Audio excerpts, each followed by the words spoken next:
दोस्तों, कहते हैं कि दुनिया में मन सबसे ज्यादा शक्तिशाली चीज होती है।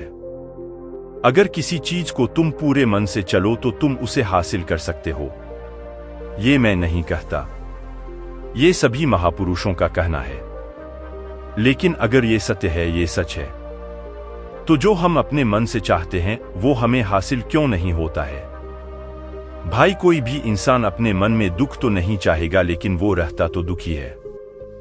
हर इंसान अपने मन से तो कामयाब होना चाहता है, खूब पैसा कमाना चाहता है, लेकिन फिर भी वो कामयाब नहीं होता।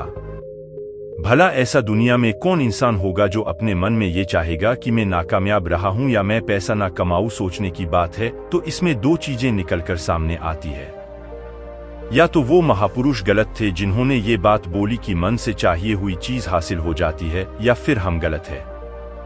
आज की कहानी जो मैं आपको सुनाने वाला हूं, उसमें आपको एक ऐसा मंत्र मिलेगा। उसे समझने के बाद आपको एक ऐसा मंत्र पता चलेगा जिससे आप ये समझ पाएंगे कि अपने मन से कोई भी चीज कैसे करवाई जाती है। मन में किसी भी बात का बीज कैसे बोया जाता है, ये इस कहानी से आपको अच्छी तरह से समझ में आ जाएगा। और इससे आप ये भी समझ पाएंगे क्या आकर्षण का नियम, लॉ ऑफ अट्रैक्शन, कैसे काम करता है। कहानी छोटी सी है लेकिन बहुत ही गहरी है। इससे पहले कि आप इस कहानी में खो जाए, इस चैनल को सब्सक्राइब जरूर कर लें। तो चलिए कहानी शुरू करते हैं। एक बार की बात है, एक आदमी के जीवन में सिर्फ दुखी दुख थे। वो जो भी काम करता उस बेचारे को वो काम पूरा ही नहीं होता। घर में आता तो घर में क्लेश बना रहता। किसी से कोई मदद मांगता तो कोई उसकी मदद नहीं करता।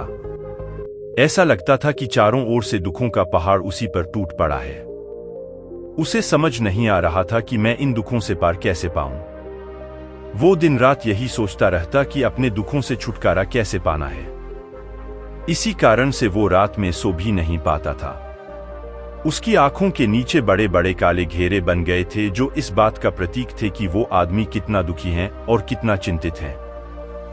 कभी कभी तो उसके मन में आत्महत्या करने के भी ख्याल आते थे, लेकिन अपने परिवार की चिंता करके वो ये कदम नहीं उठा पाता था।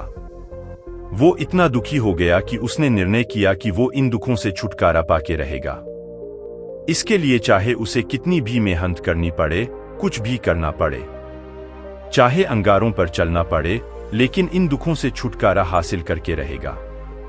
ऐसे ही एक दिन उसने अपने मित्र से पूछा कि मैं अपने जीवन को कैसे सुधारूं। उसके मित्र ने उसे बताया कि तुम किसी बाबा के पास जाओ।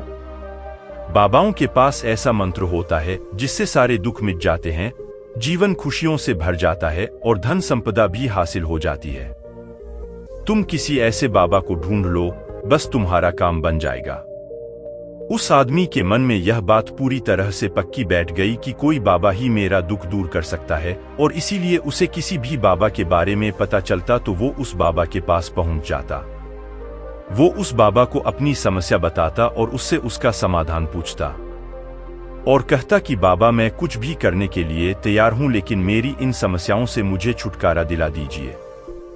आप जो कहेंगे मैं वह करूंगा, लेकिन मेरे जीवन को सुधार दीजिए। बाबा उसे कुछ टोने टोटके बता देते थे करने के लिए, और बदले में दान दक्षिणा ले लेते थे कि ये टोना टोटका करने के बाद तुम्हारे घर में सुख शांति बनी रहेगी।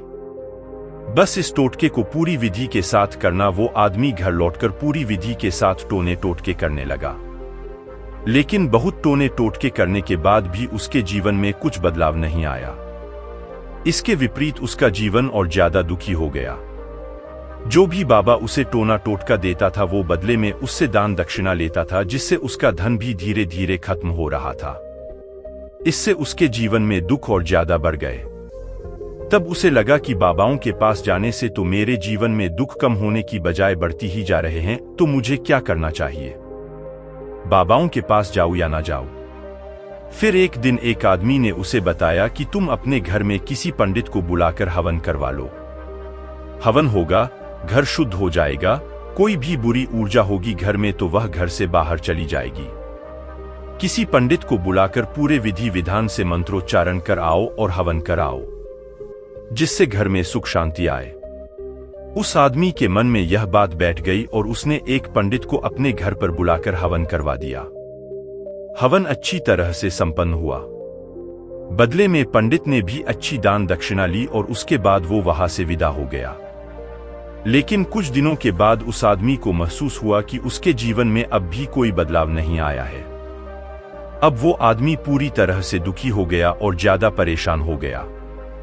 अब तो उसे लगने लगा था कि मेरे जीवन में से दुख कभी खत्म ही नहीं होंगे, और यही सोच सोचकर उस आदमी का बुरा हाल हो गया था। फिर एक दिन उसे अपने मित्र से एक ऐसे बाबा के बारे में पता चला जो समाधान बताने के लिए कोई दान दक्षिणा नहीं लेता था। उस आदमी को लगा कि ये बाबा दूसरे बाबाओं की तरह नहीं हो सकता, क्योंकि यह दान दक्षिणा तो लेता ही नहीं, और अगर दान दक्षिणा नहीं लेता तो ये सच में कोई सिद्ध बाबा होगा। दोस्तों, इसी तरह के वीडियो देखने के लिए हमारे चैनल को लाइक और सब्सक्राइब जरूर करें। धन्यवाद।